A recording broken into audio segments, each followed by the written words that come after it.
Donc la direction des laboratoires a fait une évaluation externe de la qualité pour 55 laboratoires en bactériologie et en parasitologie. Et donc les résultats sont obtenus grâce à l'appui d'experts comme des professeurs de bactériologie et de parasitologie. Et aujourd'hui, on partage les résultats pour montrer là où vraiment les laboratoires sont performants et on les encourage. Et là où il y a des insuffisances et on essaie de voir qu'est-ce qui est à l'origine de ces insuffisances. Est-ce que ce sont les ressources humaines, auquel cas il faut les capacités davantage? Est-ce que ce sont les réactifs qui posent problème? Est-ce que ce sont les équipements? Donc on essaie de trouver des solutions.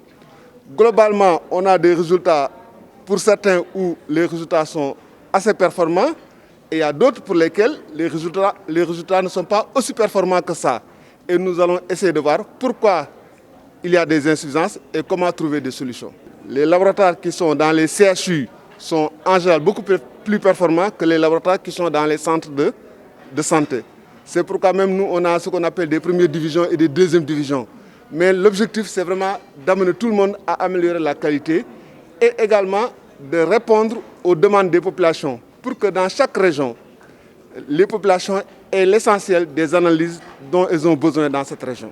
Parce que techniquement, il y a des difficultés pour identifier certains germes, certains parasites. Mais on va faire des formations, on va faire des supervisions formatives pour améliorer cela. Si par exemple un laboratoire, il manque un médecin ou un pharmacien biologiste, on va dire aux ressources humaines, il faut recruter un pharmacien ou un médecin biologiste. Si par exemple c'est le matériel qui pose problème, les équipements, on va essayer de voir avec la DIEM et avec les partenaires comment améliorer cela. Et c'est pourquoi on est aujourd'hui avec des partenaires techniques et financiers qui nous appuient donc dans cette activité. Donc, les recommandations, c'est presque de 3 ordres. Ces recommandations par rapport aux ressources humaines. Donc qu'il s'agisse de pharmaciens ou médecins biologistes ou bien de techniciens en biologie. Si par exemple dans une structure on a noté ces insuffisances-là, mais on fait des recommandations dans ce sens-là. Chaque laboratoire a un rapport individuel en plus du rapport global. Le rapport individuel, on va lui dire, votre laboratoire, il manque un biologiste, ou bien il n'y a pas assez de techniciens, ou bien les techniciens n'ont pas la capacité de bien faire telle ou telle manipulation. Donc on va mettre en place un plan d'action pour y remédier. Le deuxième type de recommandation, c'est par rapport aux équipements. Parce que parfois, vous pouvez avoir un personnel approprié, mais les équipements font défaut. En ce moment, on fait des recommandations pour dire il faut avoir tel appareil. L'appareil que vous utilisez, en tout cas, est dépassé, il faut plutôt tel ou tel appareil.